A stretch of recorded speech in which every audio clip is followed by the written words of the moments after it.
I'm working on a kind of a jazz fingerstyle kind of record right now. Jazz, R&B, kind of like Donnie Troiano and Robbie Robertson meet Grant Green, Kenny Burrell, and George Benson. That's not a bad one. Yeah.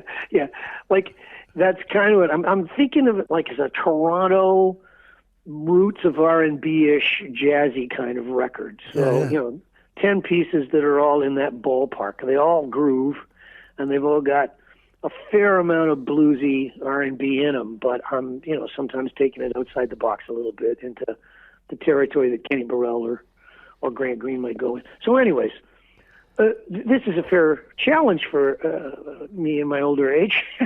And now I go, oh yeah, arthritis. I get up in the morning and my hands are kind of, they don't really want to cooperate, But as the day wears on, I can get to the point where I can do, and I can meet the challenge and make it happen. So that's what's going on. And meanwhile, I'm doing all this promo for the memoir, and there's that.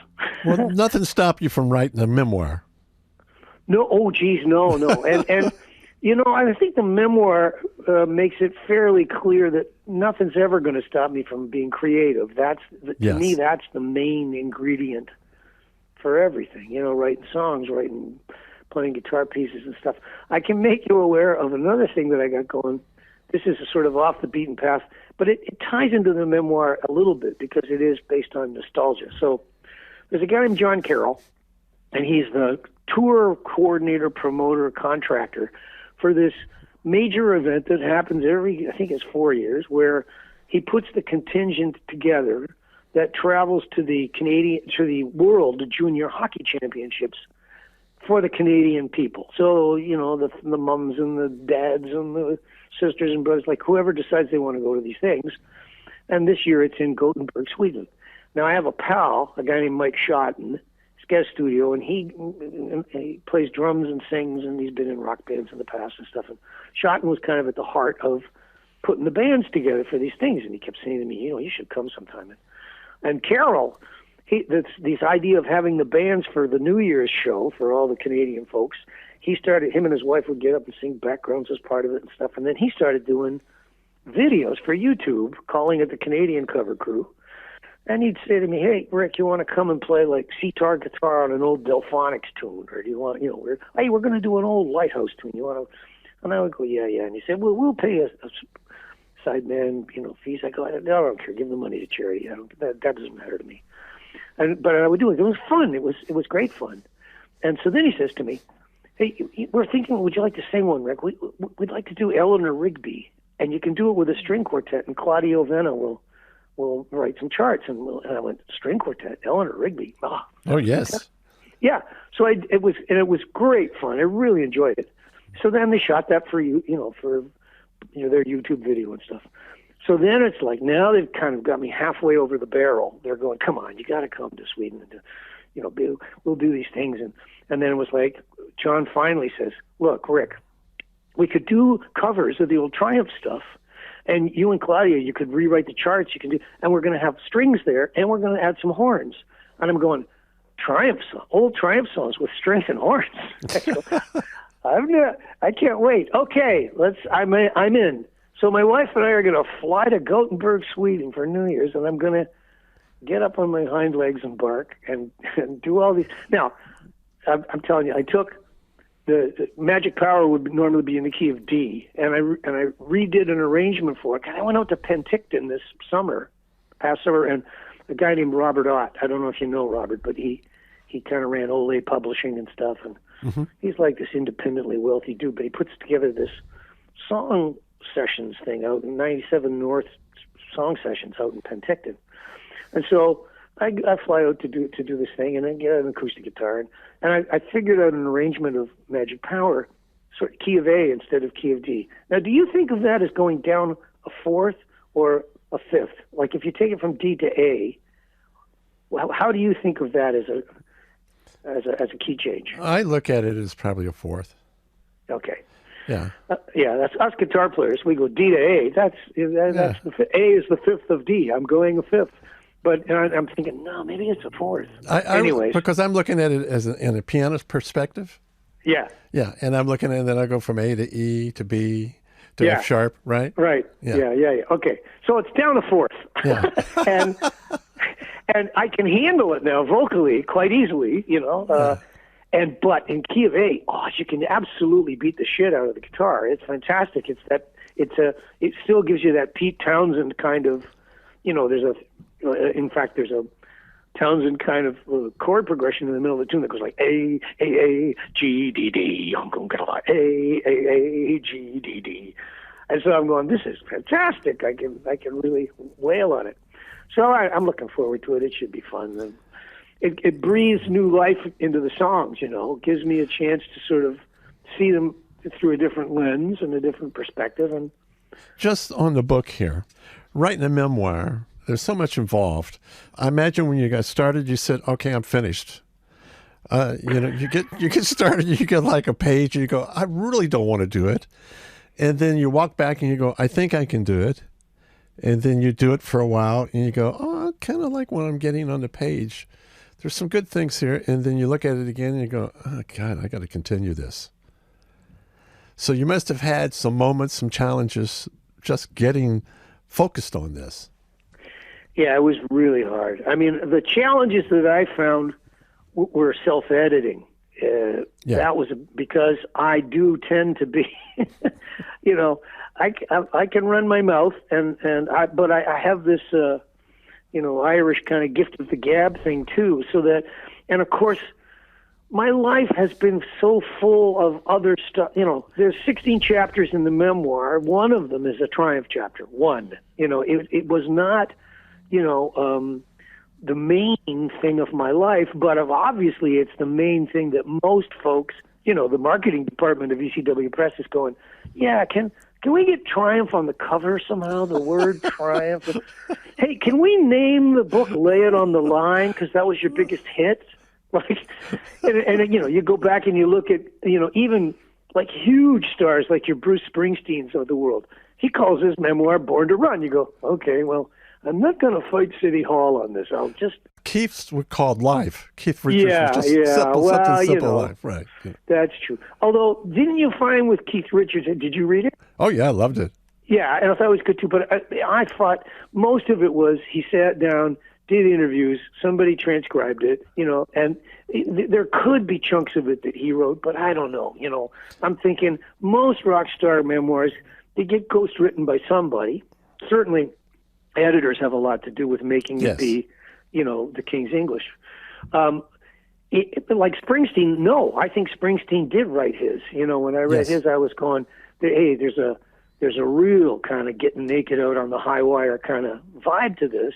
And I was thinking, I got to try and do that too. Writing mine, it was like, no, I need to do the work here. So as you described it earlier, it was dead on. You go through stages, and one of the stages is,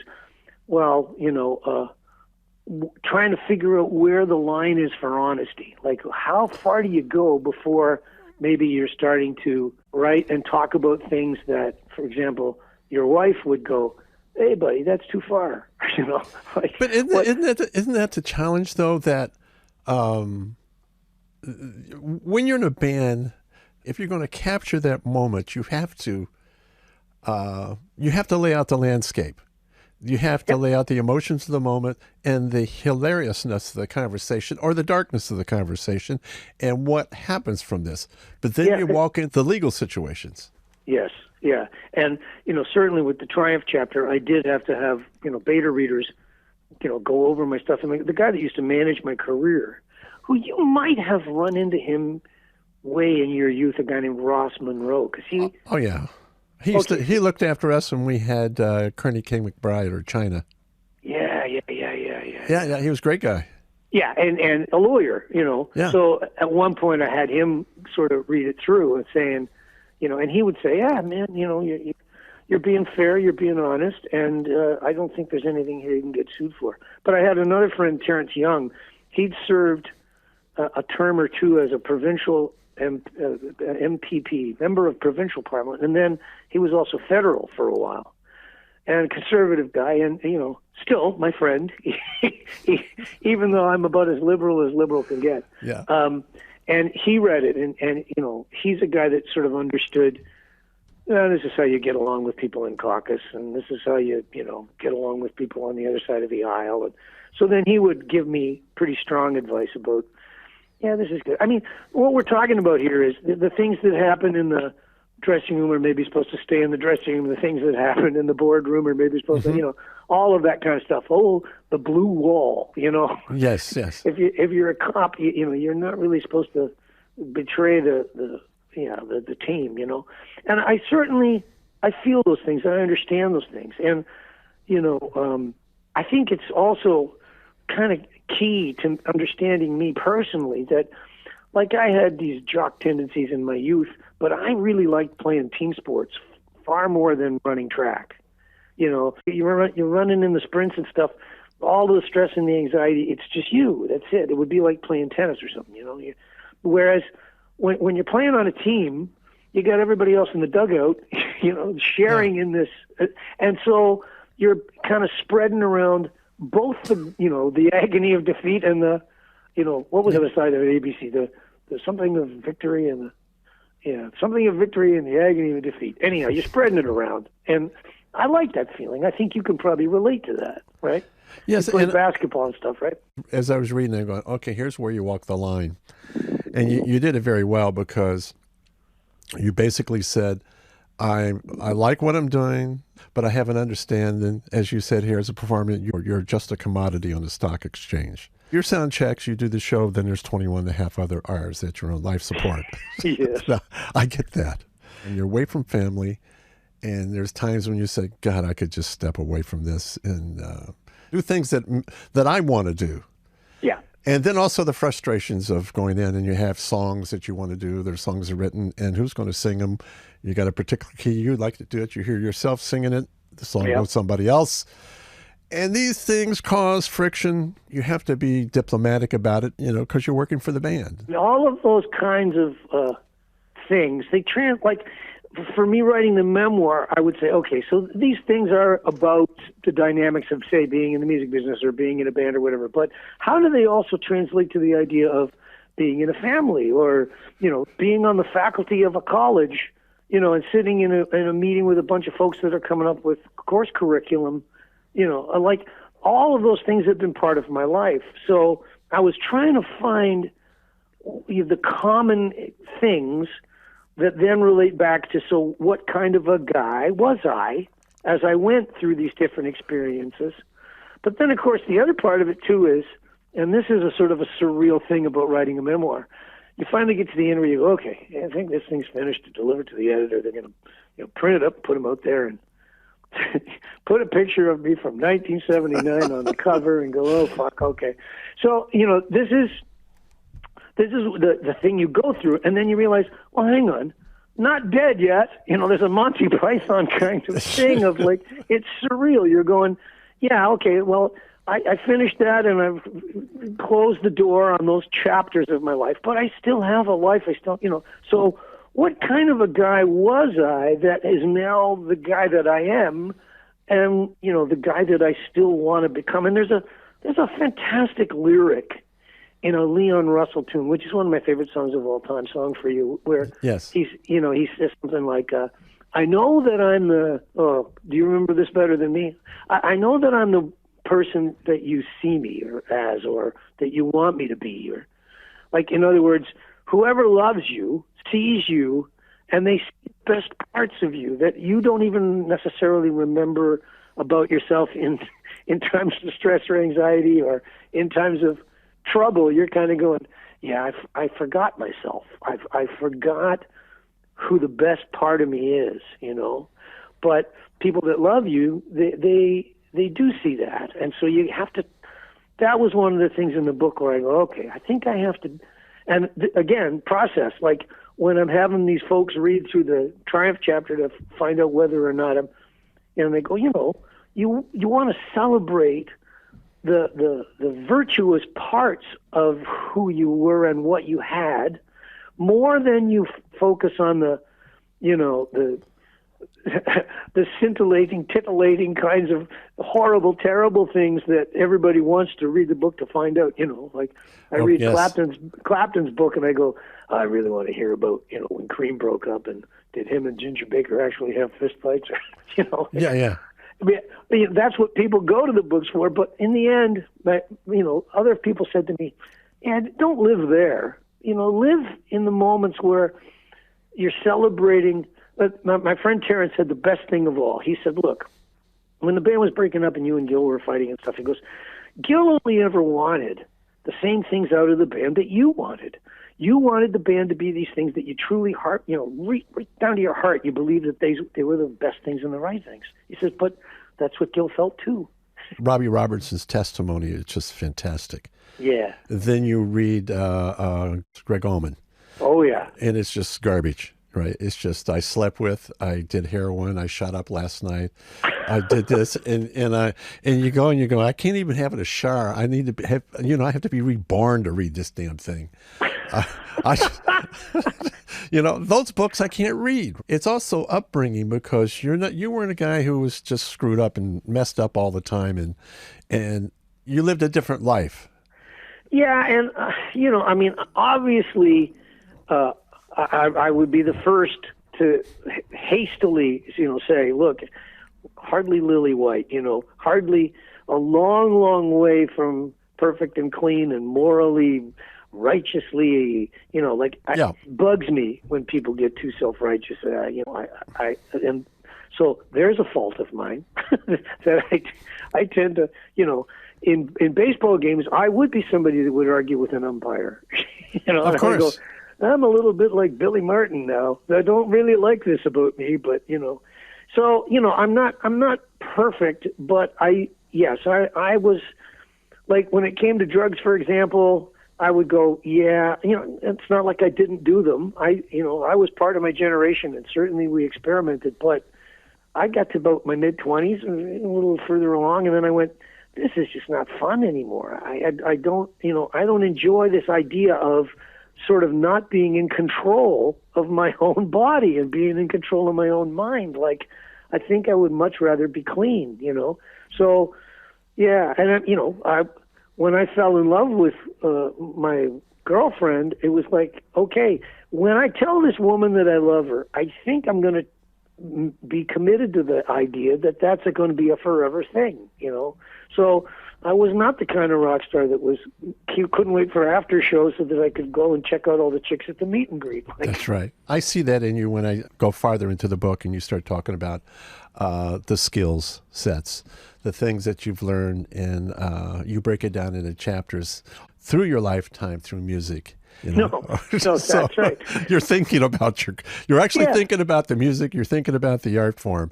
And that's a far cry from thinking about, what do I get out of this gig that is going to pay me off tonight, right? Yeah, exactly. And I mean, if you looked at my life, and you had the right perspective to know everything about it, you quickly realize, well, he was in Triumph for 13 years, but he taught on the faculty at Humber College in a jazz music program for 2 decades. So he had way more influence of that in his life than he ever did, and sat on course curriculum committees, and I taught all kinds of different subjects there, over the years, so that I was able to be, communing with guys about music history and the value of like songwriting in the context of a jazz music program, and